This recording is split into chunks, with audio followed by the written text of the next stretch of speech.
একদম টাইটেলের সাথে মিলানো। তবে তার আগে সরি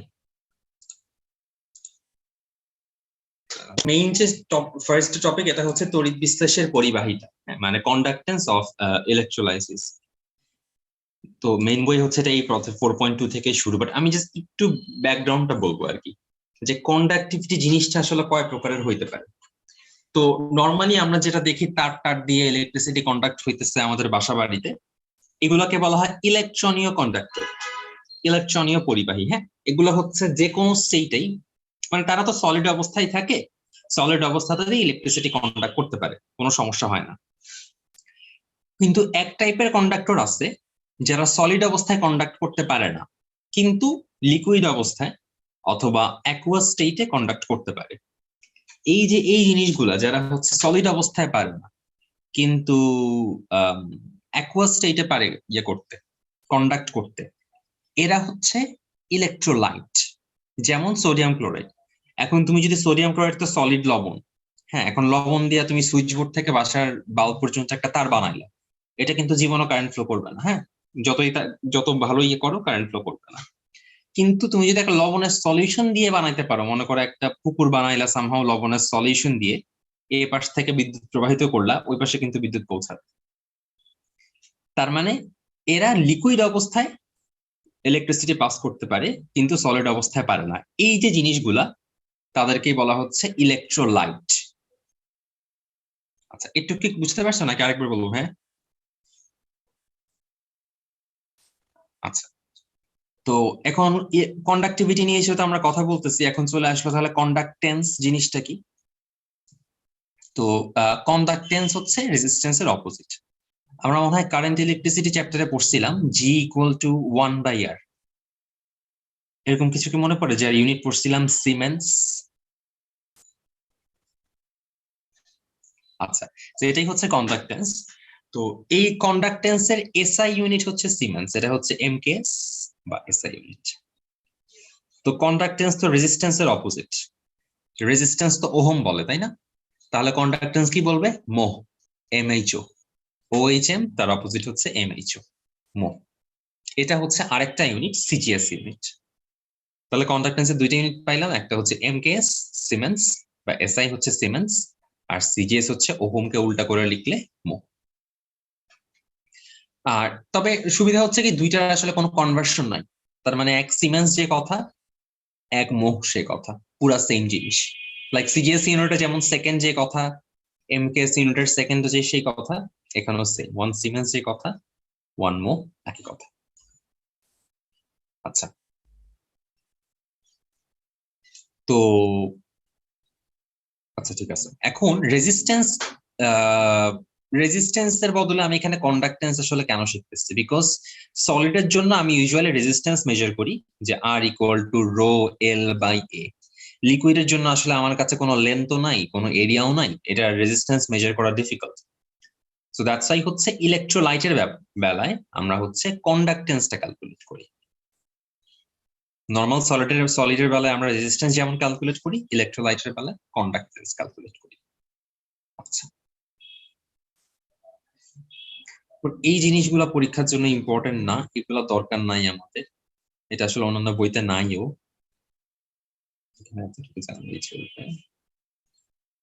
এই জিনিসগুলো পড়া লাগবে না। আচ্ছা, তোমাদের কলেজে তো কোনো স্পেসিফিক বই ফলো করে না, না?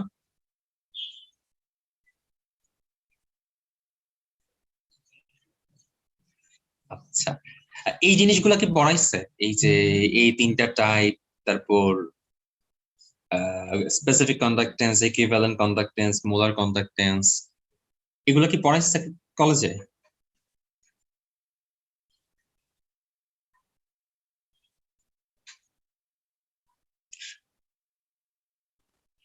হ্যাঁ, হ্যাঁ, ম্যাথ। ফ্যারাডেস ল দিয়ে নাকি W equal to Z Q দিয়ে? আচ্ছা, হ্যাঁ, ওইটাই, ওখানে ওইটাই মেইন টপিক। হ্যাঁ ঠিক আছে, এগুলো দরকার নাই আসলে, থিওরি, ম্যাথ থিওরি বা ইয়াতে কোথাও আসে না। ঠিক আছে, এগুলো আমরা স্কিপ করতেছি, এগুলো কিছু করা, এই ম্যাথ গুলো করাই নাই নাকি? এগুলো তো করানোর কথা না, এগুলো কি করাইছে? দেখো তো, এই যে 4.3, 4.4।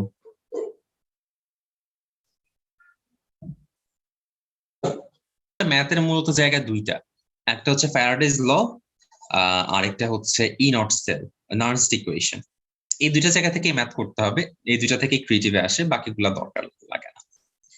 মানে বাকি যেগুলো থেকে বোর্ড ক্রিয়েটিভ আসতো মুখস্থের পার্ট, ম্যাথমেটিক্যাল না, মুখস্থের কিছু পার্ট থেকে আগে বোর্ড ক্রিয়েটিভ আসতো, ইভেন 19 সালেও আসছে, সেগুলো তোমাদের সিলেবাস থেকে বাদ দিয়ে দিচ্ছে। ভালো একটা কাজ আসলে হয়েছে, খুব মুখস্থ করতে খুব প্যারা লাগতো জিনিসগুলো। আচ্ছা, তাহলে আমরা এখন ডিরেক্টলি চলে আসতেছি ফ্যারাডেজ ফার্স্ট লতে। আচ্ছা, তারপরে ইলেকট্রোলাইটের যে মেইন প্রিন্সিপাল, এটা খালি বলতেছি, খুব সহজ জিনিস, 9-10 পড়ছো, হয়তো 8-এও পড়ছো, যে এখানে একটা ইলেকট্রোড দেওয়া, এখানে আরেকটা ইলেকট্রোড দেওয়া, ব্যাটারির পজিটিভ প্রান্ত যেখানে কানেক্টেড সেটাকে আমরা বলতেছি অ্যানোড, নেগেটিভ প্রান্ত যেটাতে কানেক্টেড সেটাকে বলতেছি ক্যাথোড। আর অ্যানোডে হচ্ছে অ্যানায়ন গুলা জমা হয়, ক্যাথোডে হচ্ছে ক্যাটায়ন গুলা জমা হয়। আর ক্যাথোডে যেহেতু এই নেগেটিভ চার্জ, তো ক্যাটায়ন গুলা এসে ইলেকট্রন গ্রহণ করে, ইলেকট্রন গ্রহণ করা মানে হচ্ছে রিডিউসড হচ্ছে, আর অ্যানায়ন গুলা ইলেকট্রন ছেড়ে দেয়, এবং ইলেকট্রন ছেড়ে দেওয়া মানে অক্সিডাইজড হচ্ছে। এটা হচ্ছে তার মূল নীতি আর কি, সহজ কথা, যে কোনো ইলেকট্রোলাইট মানেই হচ্ছে এই জিনিসটা হচ্ছে। আচ্ছা, এগুলা নিয়ে কারো কি কোনো কনফিউশন আছে?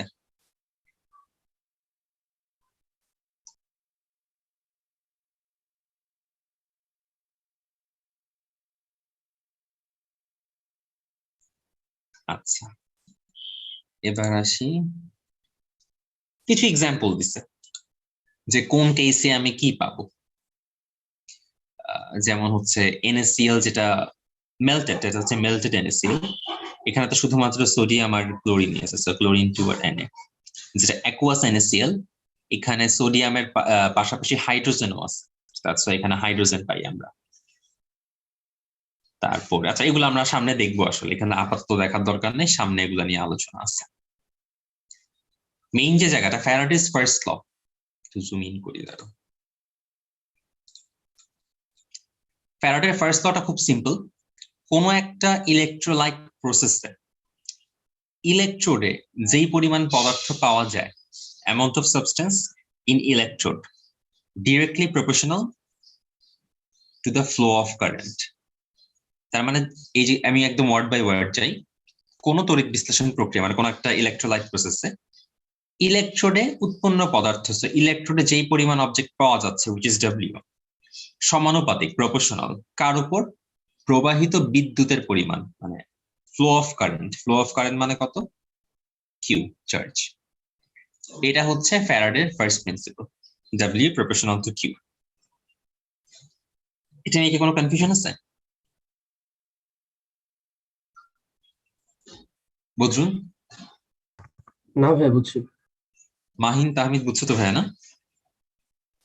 জি ভাইয়া, বুঝছি। আচ্ছা, এখানে একটা জিনিস দেয় না, সেটা হচ্ছে ফ্যারাডের সেকেন্ড প্রিন্সিপালটা। হ্যাঁ, এটা বইতেও হয়তো ওভাবে থাকে না, ফ্যারাডের সেকেন্ড প্রিন্সিপালটা না দিলেও চলে অ্যাকচুয়ালি, কারণ সেটা ফার্স্ট প্রিন্সিপালের ইয়াতে চলে আসে, এখানে কি লিখছে না লেখা নেই। ফ্যারাডের সেকেন্ড প্রিন্সিপালটা একটু বলি। সেকেন্ডটা হচ্ছে সেম জিনিস, কোন একটা ইলেকট্রোলাইট প্রসেসে ইলেকট্রোডে যতটুকু সাবস্টেন্স পাওয়া যায় সেটা হচ্ছে তার ইলেকট্রোকেমিক্যাল ইকুইভ্যালেন্টের উপর প্রপোর্শনাল। এটাকে বলা হয় তড়িৎ রাসায়নিক তুল্যাঙ্ক জেড, এটাকে বলা হয় ইলেকট্রোকেমিক্যাল ইকুইভ্যালেন্ট। লটা ছিল, আমরা বলতেছিলাম যে W প্রপোর্শনাল, স্ক্রিনটা দেখা যাচ্ছে তো না? প্রথম সূত্রের বিবৃতি। আচ্ছা, তো আমরা বলতেছিলাম যে W প্রপোর্শনাল টু কিউ, এটা আমাদের ফার্স্ট ল। আর সেকেন্ড লটা অনেক বইতে লেখা থাকে না, ডিরেক্টলি এখানে বসায় দেয়। অ্যাকচুয়ালি ফ্যারাডের একটা সেকেন্ড ল আছে, সেটা হচ্ছে W প্রপোর্শনাল টু জেড। এখানে জেডটাকে কি বলা হয়? Electrochemical equivalent. Electrochemical equivalent. তো দুইটা লকে কম্বাইন করে একসাথে ফর্মুলা আসে W equal to Z Q. তো বইতে যেটা করা হয়েছে যে প্রপোর্শনাল টু কিউ ধরে একটা কনস্ট্যান্ট আনা হয়েছে, কনস্ট্যান্টের নাম বসাইছে আর কি জেড। যেভাবেই করো একই জিনিসই আসতেছে আলটিমেটলি। তো কিউ মানে আইটি, এটা তো আমাদের জানা জিনিস। কিউ হচ্ছে চার্জের অ্যামাউন্ট, আই হচ্ছে ফ্লো অফ কারেন্ট, আই এর ইউনিট হচ্ছে অ্যাম্পিয়ারে, আর কিউ এর ইউনিট হচ্ছে কুলম্বে। আচ্ছা, আর টি তো হচ্ছে ইন সেকেন্ড। ঠিক আছে, সো এখন এই ডাব্লিউ দিয়ে আসলে কি বোঝাচ্ছে? ডাব্লিউ দিয়ে বোঝাচ্ছে যে যখন আমরা ইলেকট্রোডটা আসলে কানেক্ট করি, ধর এটা NaCl এর একটা সলিউশন, হ্যাঁ, Na প্লাস Cl মাইনাস, আমরা জানি Na প্লাস হচ্ছে ক্যাথোডে চলে যায়। তো Na প্লাস কে ক্যাথোডে আস্তে আস্তে জমা হইতে থাকে না? Na প্লাস আয়নটা একটা ইলেকট্রন গ্রহণ করে মেটাল হিসেবে তো ক্যাথোডের আশেপাশে জমা হইতে থাকে, তাই না? এই যে কতটুকু সোডিয়াম জমা হইলো সেটার ক্যালকুলেশন করার জন্যই আমরা আসলে এই ফর্মুলাটা ইউজ করব। তো কিউ এর পরিচয় জানলাম, ডাব্লিউ এর পরিচয় জানলাম, জেড জিনিসটা আসলে কি? এখন জেড জিনিসটাকে এটা একটু জানবো। জেড কে বলা হয় ইলেকট্রোকেমিক্যাল ইকুইভ্যালেন্ট। বাই ডেফিনেশন আমি যদি ইকুয়েশন ওয়াইজ ডেফিনেশন দিই, W equal to Z Q, তাহলে জেড ইকুয়াল টু কি হবে? W by Q. এবং ফিজিক্স কেমিস্ট্রিতে সব ডেফিনেশন আমরা যেই কাজ করি, এখানেও সেম কাজটা করব, যে ডেনোমিনেটরকে 1 বানাই দিব, নিউমারেটরে যা থাকবে এটা ইলেকট্রোকেমিক্যাল ইকুইভ্যালেন্ট। তাহলে দেখো কিউ এর ভ্যালু 1 বানাই দিচ্ছি আমি। কোন একটা প্রসেসে 1 কুলাম বিদ্যুৎ, মানে 1 কুলাম চার্জ যদি ফ্লো করা হয়, তাহলে ইলেকট্রোডে উৎপন্ন পদার্থের পরিমাণ, তারপর ডাব্লিউ এর যে ভ্যালু, সেটাই হচ্ছে ইলেকট্রোকেমিক্যাল ইকুইভ্যালেন্ট। তার মানে কিউ এর ভ্যালু 1 করে ডাব্লিউ এর যে মান পাওয়া যায়, এটাই হচ্ছে ইলেকট্রোকেমিক্যাল ইকুইভ্যালেন্ট ডেফিনিশন। এটা ক্লিয়ার তো, তাই না?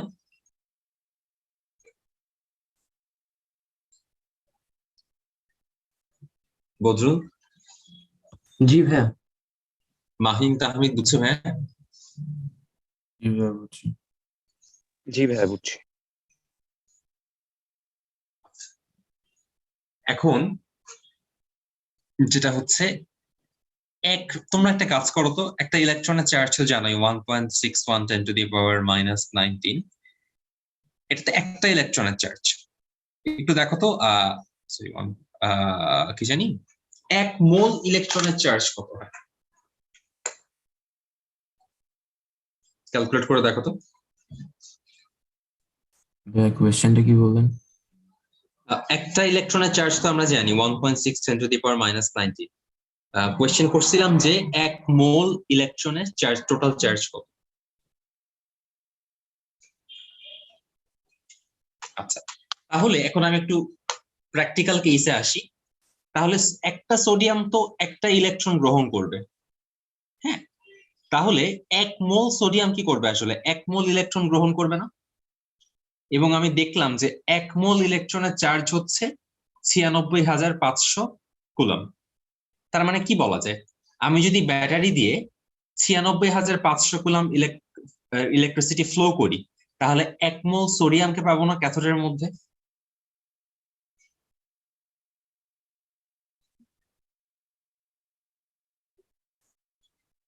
মাহিন কি এটা বুঝছো ভাইয়া?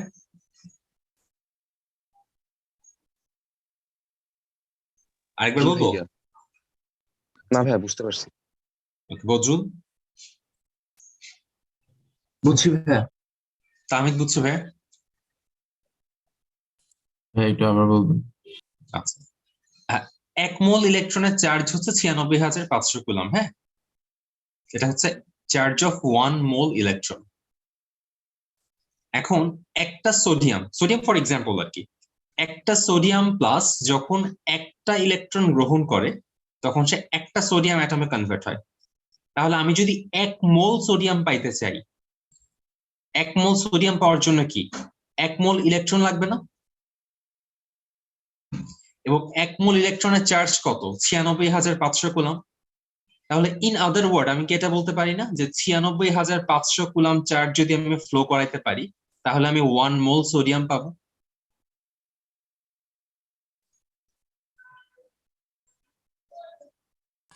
জি ভাইয়া। জি ভাইয়া।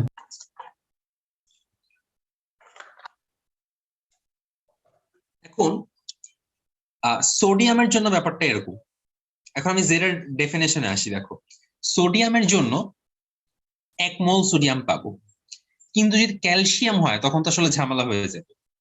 যদি ক্যালসিয়াম হয় তখন আমি 96,500 কুলম দিয়ে কি 1 মোল ক্যালসিয়াম পাবো? একটা ক্যালসিয়াম কিন্তু 2টা ইলেকট্রন গ্রহণ করে। তার মানে 1 মোল ক্যালসিয়াম পাওয়ার জন্য আমার কিন্তু 2 মোল ইলেকট্রন লাগবে, তাই না? ইন আদার ওয়ার্ড আমি এটা বলতে পারি যে 96,500 কুলাম দিয়ে আমি হাফ মোল ক্যালসিয়াম পাবো, অথবা 96,500 কুলাম দিয়ে আমি 1/3 মোল অ্যালুমিনিয়াম পাবো, অথবা 96,500 কুলাম দিয়ে 1 মোল সোডিয়াম পাবো। এই জিনিসটা বুঝতে কি কারো সমস্যা আছে? না ভাইয়া। বুঝছি ভাইয়া। আচ্ছা, এখন তাহলে আমি সহজ কথায় বলতে পারি যে 96,500 কুলাম দিয়ে উৎপন্ন পদার্থের পরিমাণ হচ্ছে 1/n, মানে n বলতে তার চার্জ কত, সোডিয়ামের কেসে 1, ক্যালসিয়ামের জন্য 2, অ্যালুমিনিয়ামের জন্য 3 এত মোল। এই লাইনটা সবার কাছে ক্লিয়ার তো, তাই না?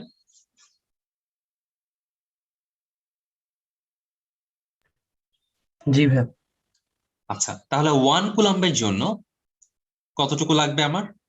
1/n ইন্টু 96,500 না?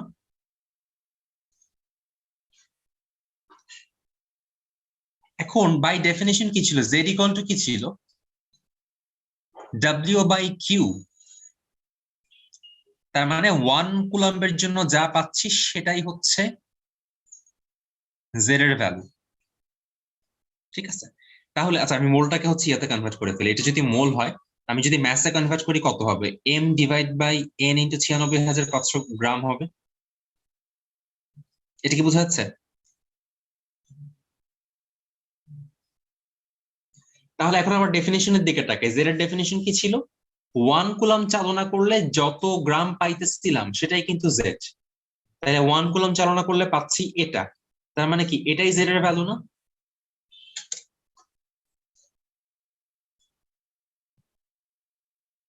তাহলে জেড এর ভ্যালু হচ্ছে, এখান থেকে আমরা পাইলাম যে জেড ইকুয়াল টু এম হচ্ছে মলিকুলার মাস, এন, আর 96,500 কে বলা হয় 1 ফ্যারাড। তো 96,500 এটাকে আমি সহজ করে এন এফ লিখি আর কি। এটাই হচ্ছে ইলেকট্রোকেমিক্যাল ইকুইভ্যালেন্ট। এই এতটুকু বুঝতে কারো কোনো সমস্যা? আচ্ছা, একটা এক্সাম্পল আগে দেখাই। তাহলে যেমন এই যে সিলভার নাইট্রেট, এখানে সিলভারের ইলেকট্রোকেমিক্যাল ইকুইভ্যালেন্ট কত হবে? তাহলে সিলভারের মলিকুলার মাস হচ্ছে 107.9, এখানে বসাইছে। আচ্ছা, 108 বসাইছে, এন এর মান 1 বসাইছে, যেহেতু তার আচ্ছা ভাইয়া, চার্জ। হ্যাঁ বলো ভাই। ভাইয়া মলিকুলার ম্যাচটা কি দেওয়া থাকবে নাকি আমাদের বের করতে হবে? দেওয়া থাকবে না, মোস্ট অফ দ্য কেসেই মুখস্থ করে রাখাই ভালো। বেশ কিছু, যেমন কপারের 63.5, আয়রনের 55.8, সিলভারের 107.9, জিঙ্কের 65.5, নিকেলের 58, এগুলা মুখস্থ রাখা ভালো, যেগুলো লেয়ার দেওয়া হয় আর কি ইউজুয়ালি। আচ্ছা, আবার দেওয়া থাকতেও পারে, সুবিধা দেওয়া থাকতেও পারে, বাট দেওয়া থাকবে না ভেবে প্রিপারেশন নেওয়াটাই better। আচ্ছা, এই গেল সিলভার নাইট্রেটের কথা। আর সেম কপার সালফেটের একটা এক্সাম্পল দেখি, এই যে নিচে দেওয়া, সরি কই চলে গেল, 63.5 এম এর ভ্যালু, কপারের চার্জ যেহেতু +2, দ্যাটস ওয়াই এখানে 2 দেওয়া, আর 96,500 দেওয়া। আচ্ছা, এখন তোমরা একটু দেখো, না মুছে আপাতত, যে কোনোটা কোনো কিছু বুঝতে কোনো সমস্যা হচ্ছে কিনা এই পৃষ্ঠায় যা যা লিখছি।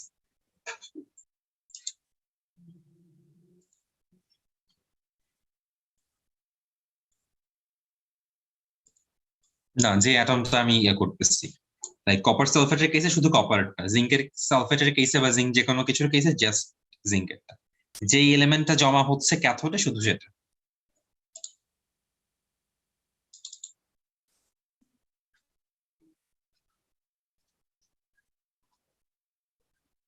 এই ম্যাথটা এবার তোমরা একটু চেষ্টা করে দেখো। জিঙ্ক সালফেট সলিউশন, সেখানে 40 ampere current flowing for 1.5 hour। Question হচ্ছে কত গ্রাম জিঙ্ক সেখানে জমা হবে, ফর্মুলা খাটায় বের করে ফেলা যাবে।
না ভাইয়া।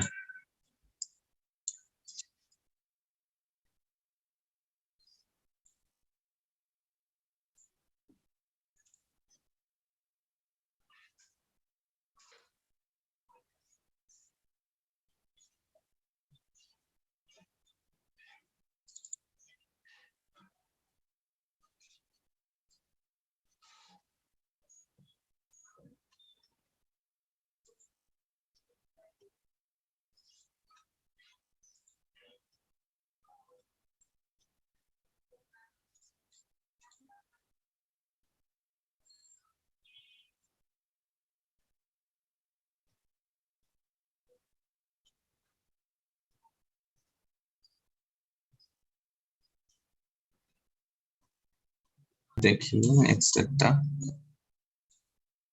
সোডিয়াম ক্লোরাইড সলিউশন, সেখানে 30 মিলি অ্যাম্পিয়ার কারেন্ট 30 মিনিট ধরে চালাচ্ছে, কতগুলা সোডিয়াম অ্যাটম জমা হ্যাঁ। হবে? আগেটা তো ডিরেক্ট ফর্মুলা দিয়ে করে ফেললাম, তো ইউনিট থেকে হবে। আচ্ছা, এটা যদি এমসিকিউ তে আসে তাহলে তো ফর্মুলা দিয়ে করে ফেললা, প্রবলেম নাই। যদি সিকিউ তে আসে তাহলে বেটার হচ্ছে এভাবে করা, মানে যদি শুধু এটা আসে। আর যদি কোনো সিকিউ এর মধ্যে কোনো একটা ম্যাথের পার্ট এটা হয় তাহলে ফর্মুলা দিয়ে করে ফেললেও সমস্যা নেই। আর 4 মার্কের প্রশ্ন যদি আসে তাহলে একটু লাইন টাইন লিখে করাটাই বেটার। এখানে কি করতেছে, ওই যে ওই কথাটাই, আমরা যেভাবে জেড এর ফর্মুলাটা আনলাম সেভাবে, যে আমরা জানি যে 96,500 কুলাম দিয়ে কতটুকু হয়, 1/n মোল জমা হয়। হ্যাঁ, তো এখানে জিঙ্ক সালফেট যেহেতু, তাহলে 1/2 মোল জমা হবে। এটা হচ্ছে ফার্স্ট লাইন। সেকেন্ড লাইনে হচ্ছে 96,500 কুলাম দিয়ে মোলকে যদি আমি ইয়াতে কনভার্ট করি তাহলে 65.2, 65.5 ডিভাইড বাই 2 গ্রাম জমা হয়। দেন পরের লাইনে এখানে তো কত অ্যাম্পিয়ার আছে, 40 ইন্টু 1.5, তাহলে 1 কুলাম্বের জন্য কত পাবো আমি, 65.5 বাই 2 ইন্টু 96500, আর 40 ইন্টু 1.5, সো 40 ইন্টু 1.5 ইন্টু 3600, সেকেন্ডে কনভার্ট করে নিলাম। এটার জন্য কতটুকু পাবো, 65.5 into 40 into 1.5 into 3600 divide by যা ছিল তা 2 ইন্টু 96500। তো ক্রিয়েটিভে আসলে এইভাবে 3-4-5 লাইন লিখে করাটা সেফ আর অপশন। আর কিছু টিচারের কেসে, বাট অনেক টিচার হয়তো ফর্মুলা দিয়ে করলে ফুল মার্ক দিতে পারে। আমি যে এখন যেটা করলাম এটা কি বুঝছো তো না? বুঝছি।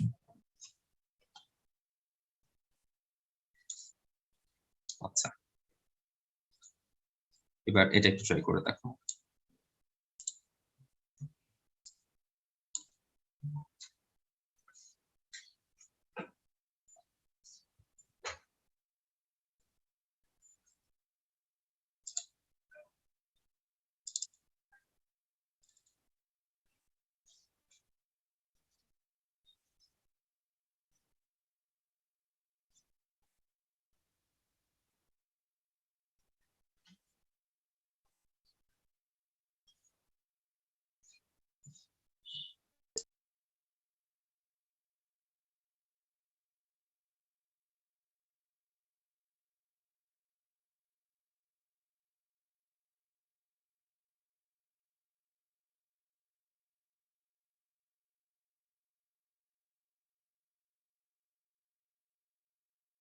এখানে ওই যে আমরা যেটা ক্যালকুলেট করছিলাম, আচ্ছা ফ্যারাডেস কনস্ট্যান্ট আমরা আগেই পড়ে ফেলছি তাই না?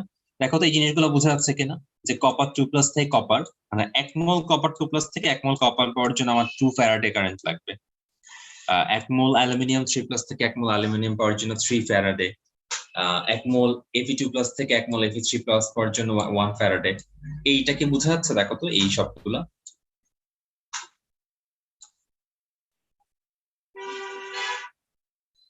লাস্টেরটা হচ্ছে ওই যে আমরা যে চ্যাপ্টার লাস্ট করলাম ওই চ্যাপ্টারের নলেজ দিয়ে বুঝতে হবে, যে আমরা দেখছিলাম না ক্রোমিয়াম থেকে Cr3+ যাওয়ার জন্য ইকুয়েশনে হচ্ছে আমাদের 6টা ইলেকট্রন লাগতো, এরকম ছিল রিঅ্যাকশনটা।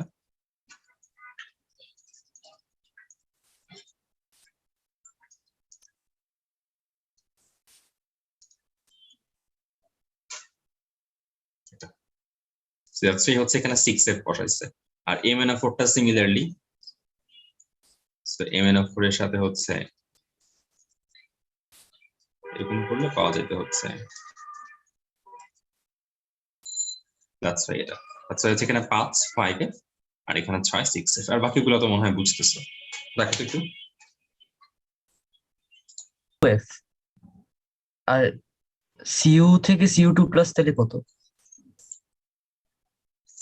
সিইউ থেকে আচ্ছা সিইউ থেকে সিইউ2 প্লাসে যদি যায় এটাও 2 ফ্যারাড, বাট একটাতে হচ্ছে সিইউ2 প্লাস থেকে সিইউ তে যাওয়ার জন্য তার হচ্ছে ইলেকট্রন গ্রহণ করতে হবে, আর সিইউ থেকে সিইউ2 প্লাসে গেলে সে হচ্ছে ইলেকট্রন ত্যাগ করে দিবে। হ্যাঁ হ্যাঁ বুঝছি। ওকে,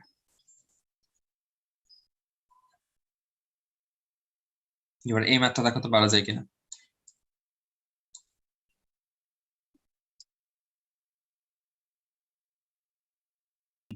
বুঝাই দেবে। ওকে, তাহলে আমরা মেইন যে ফর্মুলা, আমরা একটা ফর্মুলা জানি, আমরা 3 ভাবে ম্যাথটা করবো। হ্যাঁ, প্রথম ভাবে করি।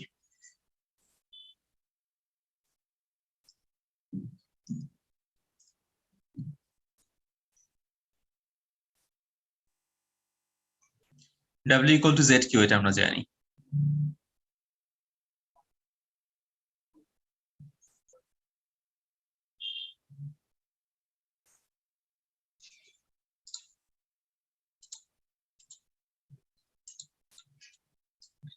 তো জেড এর ভ্যালু হচ্ছে 600 মিলিলিটার। তাহলে 600 মিলিলিটার ডাব্লিউ কে আসলে ডাব্লিউ ইকুয়াল টু আমি কি লিখতে পারি? আমরা জানি W by M equal to N. তাহলে এখানে এটাকে এম এন লেখা যায় তো, তাই না?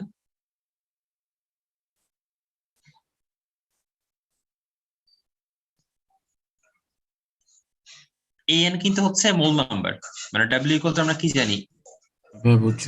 এন ইকুয়াল টু কি জানি, ডাব্লিউ বাই এম, সেখান থেকে এটা লিখলাম। আচ্ছা, হুম, তো মোল নাম্বারের ভ্যালুটা, আচ্ছা এন এখানে এন এখানে আরেক জিনিস বুঝেছে, আমি এন এখানে না লিখে ডিরেক্ট ভ্যালু গুলো বসায় দিই। তাহলে এন এর ভ্যালু কত আসবে এখানে? 600 বাই 22,400, এত মোল এখানে। আর তার ম্যাস হচ্ছে, মলিকুলার ম্যাস হচ্ছে 2। ডাব্লিউ এর ভ্যালু এত, এটা নিয়ে কি কোনো সমস্যা আছে কিনা দেখো তো।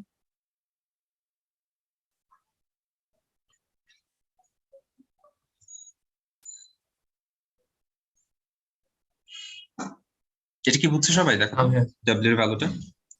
কিভাবে? মাহিন বুঝছো? জি ভাইয়া। আচ্ছা, এবার জেড এর ভ্যালুটা বসাই।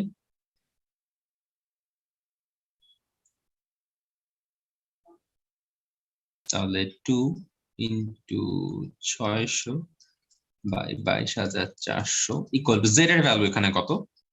M N S. এখান থেকে কিউ এর ভ্যালুটা বের করে দেখো তো কত আসে।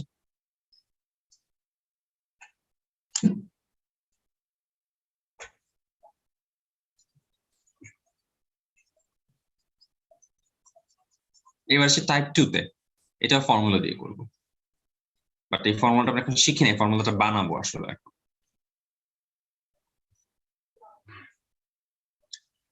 আচ্ছা, আমি জানি যে 1 মোল ইলেকট্রিসিটির জন্য, হ্যাঁ 1 মোল জমা করতে আমার চার্জ লাগে এফ পরিমাণ, তাই না? অ্যাকচুয়ালি এখানে এটা যেহেতু H2,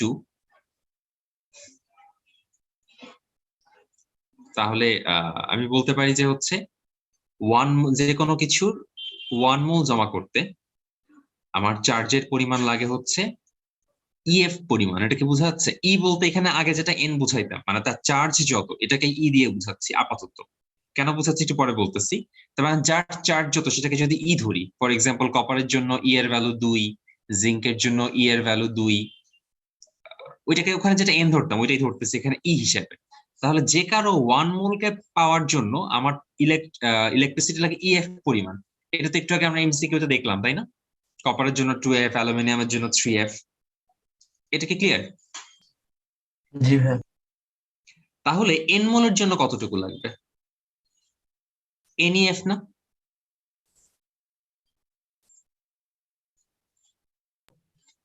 তাহলে যে কারো এন মোল ইলেকট্রিসিটি পাওয়ার জন্য, এন মোল জমা করার জন্য আমার কারেন্টের পরিমাণ লাগবে NEF পরিমাণ পার atom। ঠিক আছে, তাহলে আমি ফর্মুলা পেয়ে গেলাম, এখান থেকে আমি একটা ফর্মুলা বের করলাম যে Q ইকুয়াল টু NEF, যেখানে N হচ্ছে আমি যাকে জমা করতে চাচ্ছি তার মোল নাম্বার, E হচ্ছে যাকে জমা করতে চাচ্ছি তার চার্জ, আর F এর ভ্যালু তো মুখস্থই 96500। আচ্ছা, এখন আমি টাইপ 2 তে আসি, আর ফর্মুলা বানানো শেষ। এখন N এর ভ্যালুটা কত হবে এই কেসে? তাহলে খুব সিম্পল, এখানে N এর ভ্যালু হবে হচ্ছে 600 বাই 22400, সো 600 বাই 22400। E এর ভ্যালু কত হবে এখানে? 2, হাইড্রোজেন দুইটা হাইড্রোজেন ছিল 2, আর F এর ভ্যালু হচ্ছে 96560। দেখো তো ভাই এটা ক্যালকুলেট করে সেম আসে কিনা।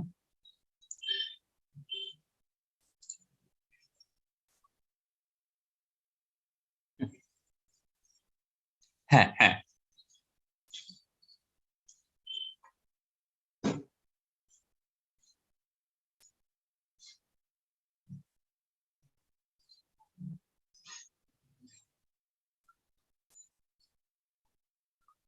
আমি কোনো ফর্মুলা জানি না, আমি এবার ম্যানুয়ালি ম্যাথ করার চেষ্টা করব। সো আমি ফার্স্টে দেখি যে 600 মিলিলিটার মানে কত গ্রাম। তো 22400 তে হচ্ছে 2 গ্রাম, তাহলে 600 মিলিলিটারে হচ্ছে কত গ্রাম সেটা বের করে নিলাম। এরপর হচ্ছে আমি ঐকিক নামে করলাম যে আমি জানি 1 গ্রাম হাইড্রোজেনের জন্য আমার লাগবে F পরিমাণ, তাহলে এত গ্রাম হাইড্রোজেনের জন্য আমার লাগবে হচ্ছে 96500 ইনটু এত পরিমাণ, আনসার চলে আসবে। সেটা হচ্ছে ঐকিক নিয়মে করার মতো বলতে পারো ম্যাথটা, এই প্রসেস যেটা। আর আগের যে দুইটা কেস 1 আর 2 সেগুলো হচ্ছে ফর্মুলা দিয়ে করলাম আর কি। তো তোমাদের যদি রিটার্নে আসে, মানে ক্রিয়েটিভে আসে, তাহলে আসলে বেটার অ্যাপ্রোচ হবে এই যে লাস্ট যেটা বললাম ওইটা দিয়ে করাটাই সেফার। আর এমসিকিউ তে আসলে তুমি যেমন ইচ্ছা আমরাই করতে পারো। তিনটে ফর্মুলাই মাথায় রেখো আর কি, W equal to ZQ, Q equal to NEF, sorry এই দুইটা, W ইকুয়াল টু ZQ আর Q ইকুয়াল টু NEF। আচ্ছা,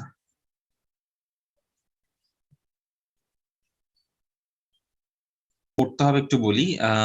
ফ্যারাডের ফর্মুলার অ্যাপ্লিকেবিলিটি আর লিমিটেশন, এগুলো 2 নাম্বারের জন্য আসতে পারে, এগুলো একটু পড়ে ফেলবা। যে ফ্যারাডের ল হচ্ছে ইলেকট্রোলাইসের সলিউশন বা মেল্টেড সলিউশনে প্রযোজ্য, তার উপর প্রেসার বা সলিবিলিটি কনসেন্ট্রেশনের কোনো ইফেক্ট নাই, তবে হিটের ইফেক্ট আছে, এটা একটা পয়েন্ট। আর তার লিমিটেশন যেগুলো সেগুলো শুধুমাত্র ইলেকট্রোলাইটের কেসেই প্রযোজ্য, নর্মাল যারা কন্ডাক্টর তাদের কাছে প্রযোজ্য না।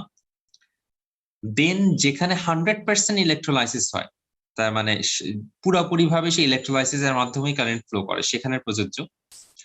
আর ইন কেস কোন একটা ইলেকট্রোলাইটে simultaneously more than 1 oxidation reduction হচ্ছে, একটার বেশি অক্সিডেশন রিডাকশন একই সময় হচ্ছে, ইন দ্যাট কেস ফ্যারাডের ল অ্যাপ্লিকেবল হবে না। সো এটার অ্যাপ্লিকেবিলিটি আর যে লিমিটেশন গুলো 2 নাম্বারের জন্য পড়তে হবে। ক্রিয়েটিভে সিটিতে আসবে না, বাট 2 নাম্বারে চাইলে দিতে পারে তারা। আচ্ছা, ফ্যারাডে যেগুলো আমরা পড়ছি তাৎপর্য খুব একটা ইম্পর্টেন্ট না। আচ্ছা, এগুলা পড়ছি।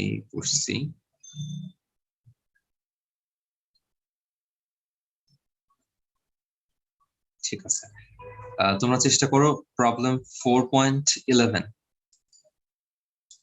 ট্রান্সলেট করি যে একটা সালফিউরিক অ্যাসিডের সলিউশন, সেখানে প্লাটিনাম ইলেকট্রোড, সেখানে এত অ্যাম্পিয়ার কারেন্ট এত আওয়ার ধরে দেওয়া হচ্ছে। কোয়েশ্চেন হচ্ছে কত গ্রাম পানি ইলেকট্রোলাইসিস হবে, কত গ্রাম পানির ইলেকট্রোলাইসিস হবে, এবং এসটিপি তে কত ভলিউমের হাইড্রোজেন গ্যাস পাওয়া যাবে এবং অক্সিজেন গ্যাস পাওয়া যাবে। আসলে ক্রিয়েটিভের জন্য মোটামুটি এখন আমরা হোপফুলি ম্যাথ গুলো করতে পারবো। 4.11টা ট্রাই করে দেখো। আর এই যে ফার্স্ট হচ্ছে সুপরিবাহী, কুপরিবাহী, অপরিবাহী, মানে এটা তো জানা কথা। মানে কারেন্ট ফ্লো হয় যে 3টা হবে আর কি, গুড কন্ডাক্টর, নন কন্ডাক্টর, সেমি কন্ডাক্টর, এরকম টাইপের। দেন হচ্ছে যারা কন্ডাক্ট করে তাদেরকে আমি বললাম যে 2টা ভাগে ভাগ করা হয়, একটা হচ্ছে আমাদের ঘর বাড়িতে লাইট ফ্যান সব তার দিয়ে আসে, ইলেকট্রনীয় পরিবাহী, যেটা সিলেবাসে নাই, সিলেবাসে আছে আসলে এখান থেকে শুরু, এই যে ইলেকট্রোলাইট থেকে হচ্ছে সিলেবাসটা শুরু। ক্লাসিফিকেশন বলছে, বাট আমাদের যেহেতু জাস্ট একটা পার্ট, সো ক্লাসিফিকেশন দরকার নাই। দেন এই যে ইলেকট্রনীয় কন্ডাক্টর তো আমাদের সিলেবাসে নাই, এ পার্ট দরকার নাই, কারণ ইলেকট্রনীয় কন্ডাক্টর নিয়ে বলা। তারপর হচ্ছে আমাদের এই যে এখান থেকে শুরু অ্যাকচুয়ালি আয়নিক কন্ডাক্টর। আমাদের শুরু হচ্ছে পেজ 3 থেকে। এখানে কন্ডাক্টর হচ্ছে আয়ন, স্লো, কেমিক্যাল, টেম্পারেচার বাড়ালে বেড়ে যায় এবং ফ্যারাডের ল ফলো করে। পেজ নাম্বার 3 থেকে শুরু। বাকি মাঝখানে কি আর কোনো কিছু বাদ আছে? না, 3 থেকে শুরু করে আপাতত সবই আছে। লাস্টের দিকে আবার কিছু জিনিস নাই, সেখানে পরে আসবো। এখন পর্যন্ত সবই আছে। এম তো তুমি তো ডাব্লিউ বের করবে actually, W equal to Z Q. Q তো দিয়ে দেওয়া।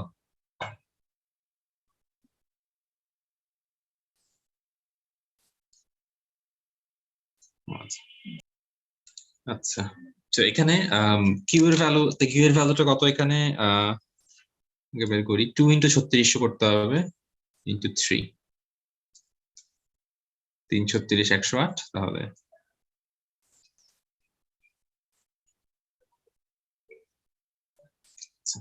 তাহলে কি 21600।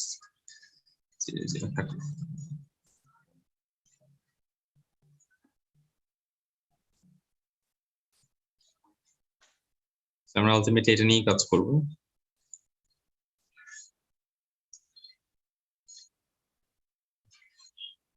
তো 2 অণু পানির জন্য 4 ফ্যারাডে ইলেকট্রিসিটি লাগে।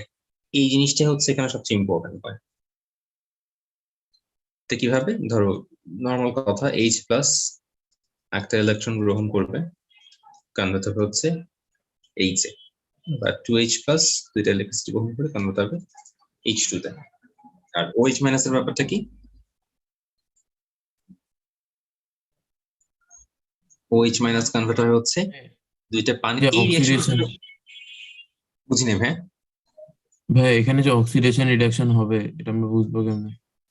আচ্ছা, পানির জন্য এই রিঅ্যাকশনটা খুব কমন রিঅ্যাকশন, আসলে এটা আগে একটু বলা দরকার ছিল। পানির বিয়োজনটা অলওয়েজ হচ্ছে এই মানে পানির মধ্যে যখন ইলেকট্রোলাইসিস করা হয় তখন অলওয়েজই এই রিঅ্যাকশনটাই ঘটে। ধরো পানির যে H প্লাস আর OH মাইনাস যে যায়, তো OH মাইনাস এর রিঅ্যাকশনটা মানে ক্যাথোড অ্যানোড রিঅ্যাকশন আমরা শিখতাম না আগে, যে ক্যাথোডে এই রিঅ্যাকশন, অ্যানোডে এই রিঅ্যাকশন, কিছু মুখস্থ করতে হয়। যেমন কপারের সালফেটের সলিউশন হলে ক্যাথোড রিঅ্যাকশন হবে, দুইটা ইলেকট্রন রিঅ্যাক্ট করা, এরকম। পানির ক্যাথোড আর অ্যানোড রিঅ্যাকশন হচ্ছে এটা। ক্যাথোড রিঅ্যাকশনটা মোটামুটি ইজি, এটা সবাই পারে মোটামুটি, 4H প্লাস, 4টা ইলেকট্রন, হাইড্রোজেন। আর হাইড্রোক্সাইডের যেটা মানে পানির দুইটা পার্ট, একটা H প্লাস একটা OH মাইনাস। তো এই হাইড্রোক্সাইড পার্টটা হচ্ছে এই কাজ করে, সে ডিকম্পোজ হয়ে যায়। হাইড্রোক্সাইড ডিকম্পোজ হয়ে 2 অণু পানি ফর্ম করে, 1 মলিকুল অক্সিজেন ফর্ম করে, আর 4টা ইলেকট্রন। এটা একটু, এই লাইনটা একটু কষ্ট করে মুখস্থ করে ফেলতে হবে। এটা এই চ্যাপ্টারে এখানে তো কাজে লাগবে, সামনে আরো কাজে লাগবে। এটা একটু খাতায় লিখে রাখো একবার, আর মুখস্থ করে ফেলার চেষ্টা করো। আচ্ছা, এখন এটা জানার পর বাকি পার্টটুকুতে আমাদের আর প্রবলেম হবে না। তো এখানে দেখতে পারতেছি এই 4টা ইলেকট্রন ছেড়ে দেয়, 4টা ইলেকট্রন গ্রহণ করে। সো আলটিমেটলি আমরা বুঝতে পারলাম 2 অণু পানি ফর্ম করার জন্য আমার 4 ফ্যারাডে ইলেকট্রিসিটি লাগে।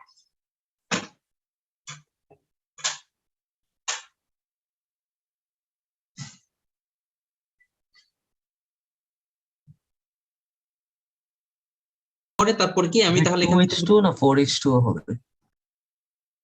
এখানে 2H2 হবে।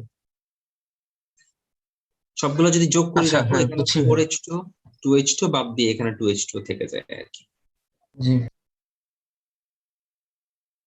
আচ্ছা, তার মানে অন্যভাবে বললে 4H2 আমি যদি এক লাইনে লিখতে চাই হবে 4H2 ডিকম্পোজ হয়ে 2 অণু হাইড্রোজেন, 1 অণু অক্সিজেন আর 2 অণু পানি ফর্ম করে। এই দুইটা এখান থেকে মাইনাসে 2H2 থেকে যায়। আচ্ছা, এটা একবার একটু ভালো করে সবাই দেখো, এবং এটাতে কোন এই পার্টটুকুতে কোনো কনফিউশন আছে কিনা আমাকে একটু জানাও। কিভাবে বুঝছি?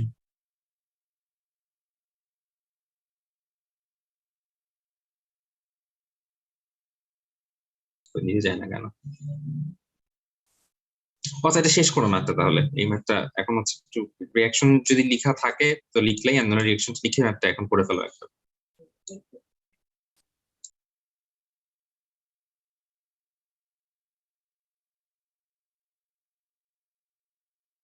তোমাদের কি আসছে ভাইয়া? জি ভাই আসছে। জি ভাইয়া।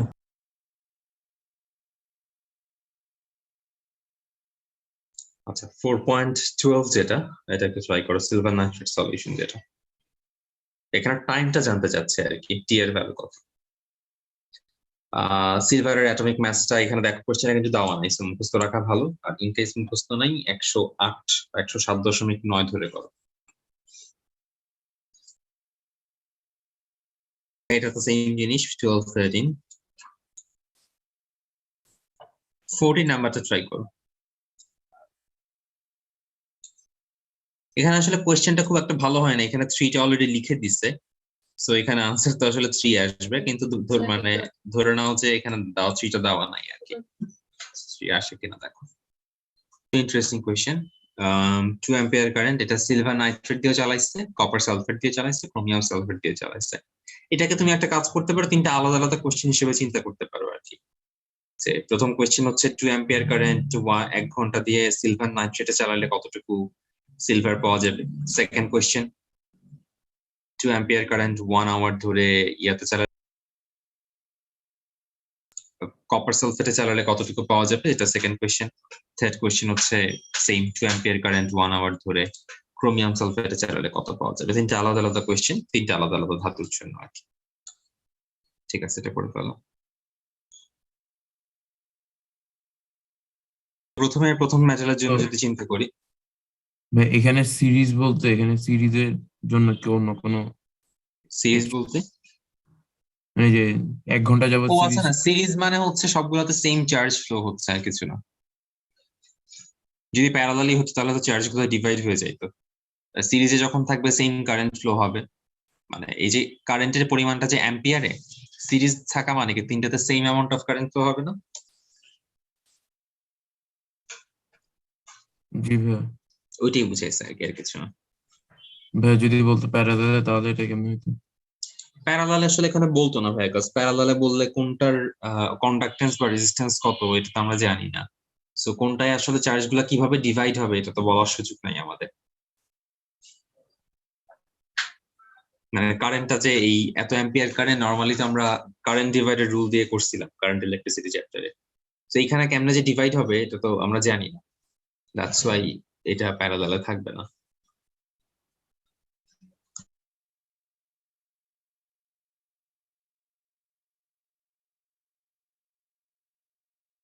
জুয়েলার্স হচ্ছে মেয়েদের জন্য ইমিটেশন তৈরি করে। আচ্ছা, ফার্স্ট লাইন কোনো দরকার নাই আমাদের। সেকেন্ড লাইনটা কম দামের ধাতুর তৈরি 10টা চেইনের উপর তারা গোল্ডের প্রলোভ দেয়। মানে ইমিটেশন মানে তো আসলে গোল্ড রিয়েল গোল্ড হয় না, গোল্ডের একটা প্রলেপ থাকে। তো তারা গোল্ডের প্রলেপ দিবে। গোল্ড মানে তো অরাম, হ্যাঁ, তো অরাম 3+ এর একটা প্রলেপ দিতে চাচ্ছে তারা। সো এই জন্য তারা 5 অ্যাম্পিয়ার কারেন্ট 10 মিনিট দিয়ে করলো।